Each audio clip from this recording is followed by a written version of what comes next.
Metrópole Entrevista. A gente vai conversar agora com o Dr. Raimundo Paraná. Ele é um médico hepatologista e professor da UFBA. Como eu estava falando mais cedo, Dr. Raimundo, falar com um médico que cuida do fígado na sexta-feira é sempre muito bom, inclusive para a gente saber como a gente anda, para poder exagerar um pouquinho nesse fim de semana. Mas a gente quer falar também sobre longevidade, a arte de envelhecer bem. E eu queria que você começasse já falando sobre esse assunto, né? As formas de envelhecimento, como é que a medicina tem cuidado disso, desses pontos todos. Muito bom dia, André, senhores ouvintes.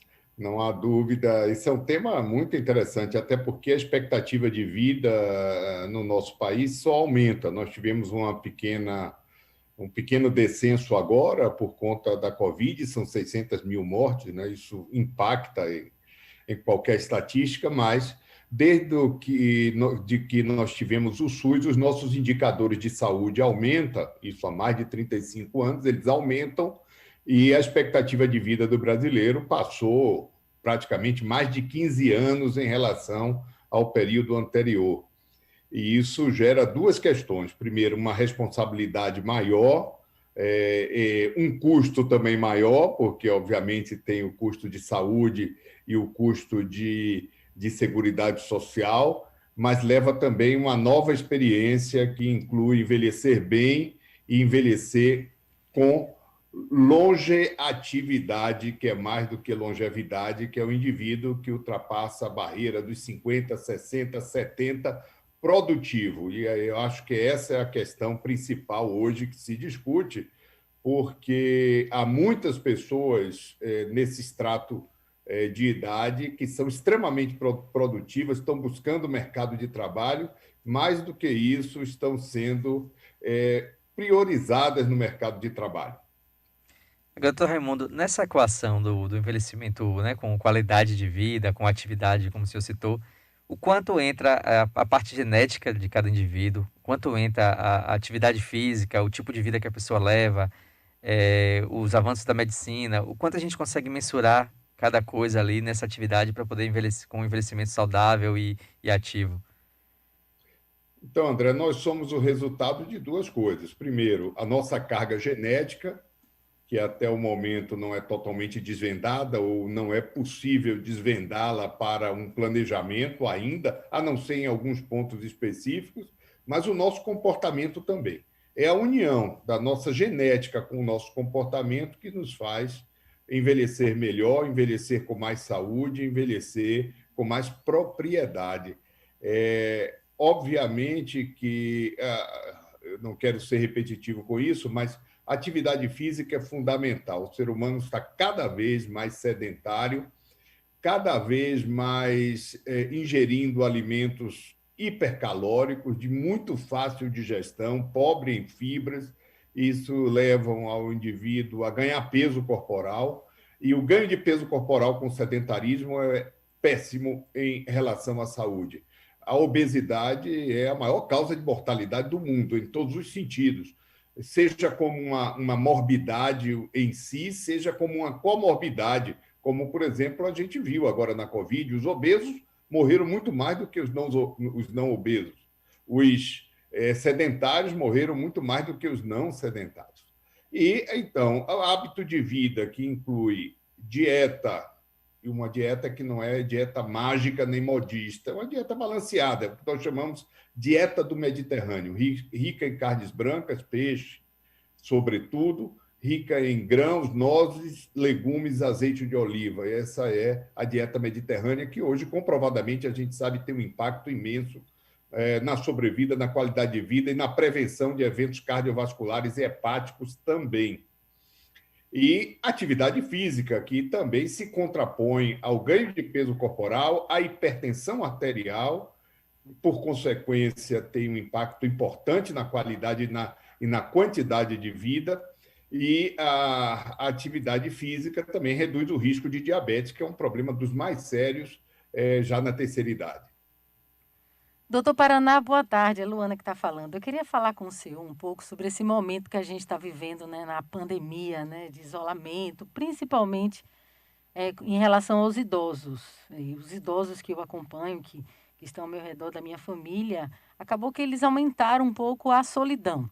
E isso, a qualidade de vida acabou também sendo prejudicada, a questão de socialização, de você fazer um exercício.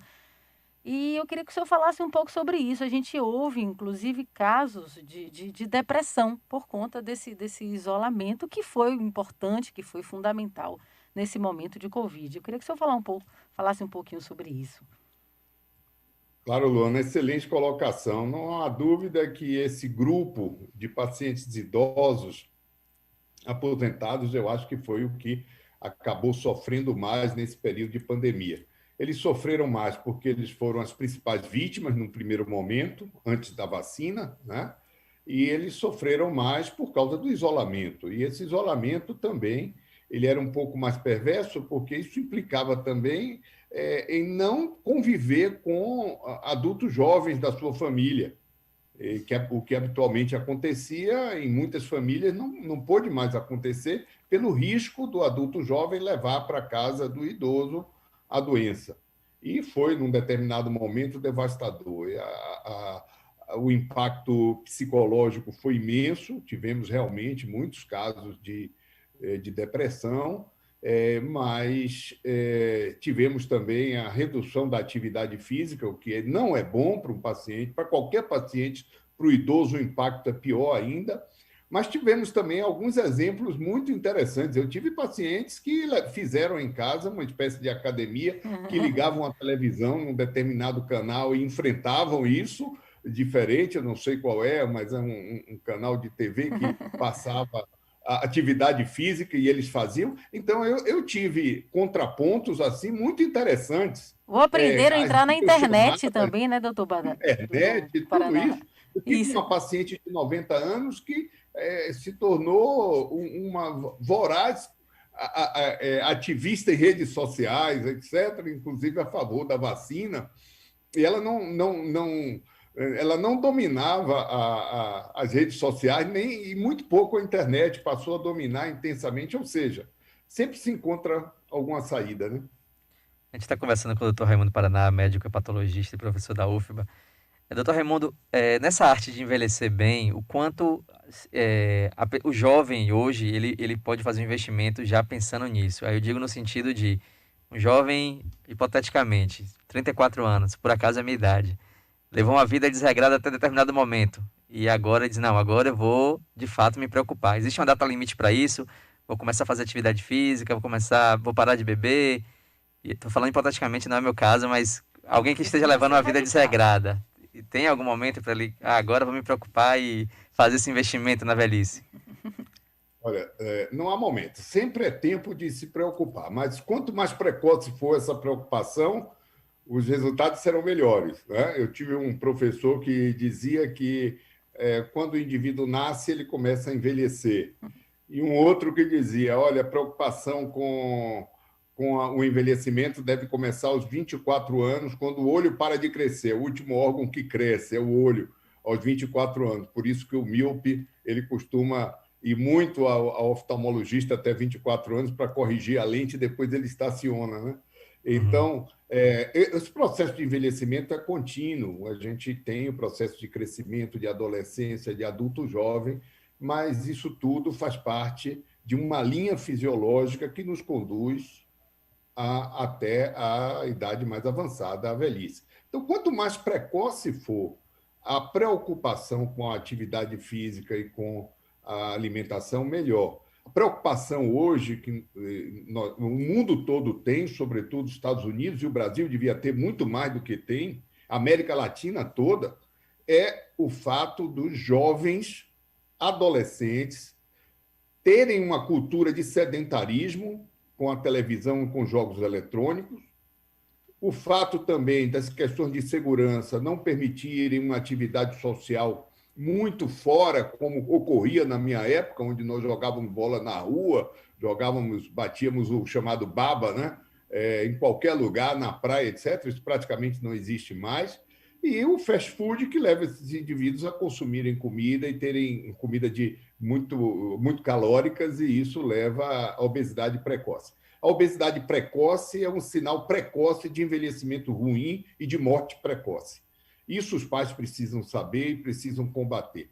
Então, há uma questão aí que é educacional mesmo, dentro da família. Eu acho que os pais devem, desde cedo, colocar seus filhos em atividade física, qualquer que seja, até dança, esporte, o que for, mas eles precisam ter atividade física e a orientação nutricional tem que ser dentro de casa, sem modismos e sem latas. É o Porque exemplo, o né, outro doutor? extremo é o problema, são as latas cheias de suplementos que ninguém precisa tomar, que, aliás, ninguém sabe se faz bem, de fato, e sem aquelas dietas modistas que a gente vê por aí, pula uma refeição, faz isso, Sim. nada disso. Dieta balanceada, mediterrânea. Pronto, então eu vou passar para esses meus amigos dessa mesma idade para começar a cortar fast food e começar a fazer atividade física, já pensando no envelhecimento. Agora, doutor Raimundo, em relação ao indivíduo, né, que já alcançou uma idade mais avançada, beirando os 80, 90 anos, o quanto ele pode se manter ativo e o quanto a parte mental é importante nesse processo para manter um envelhecimento com atividade, com saúde, quanto essa parte mental também é fundamental nessa equação toda. Olha, isso interessante, porque eu convivo com um familiar de 99 anos que tem uma cabeça fantástica. E ele sempre foi um leitor intenso. Eu acho que a leitura ajuda bastante a manter a atividade mental. Acho também que o interesse é fundamental. Eu acho que o indivíduo ele começa a envelhecer de fato quando ele perde o interesse, perde a motivação. Fora isso, ele é um indivíduo que é produtivo e ele consegue acompanhar todas as questões da sua vida social e da sua vida familiar.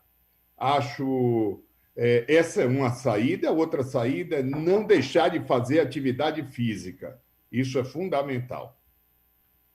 E o que a gente está vendo, doutor Paraná, inclusive idosos que não estão querendo parar e voltando para a universidade, fazendo um novo curso depois de aposentados, ou trabalhando, né, arrumando um outro trabalho, sempre tendo um plano B. Eu acho que isso também ajuda bastante, isso, exatamente o que o senhor está falando aí, se manter ativo, né, o tempo todo. Sem, sem dúvida. A Universidade da Terceira Idade, tem cada dia mais adeptos. Então, existem grupos que se reúnem para discutir determinados assuntos, existem algumas disciplinas que são voltadas ao conhecimento geral, ou seja, manter a mente ativa é fundamental.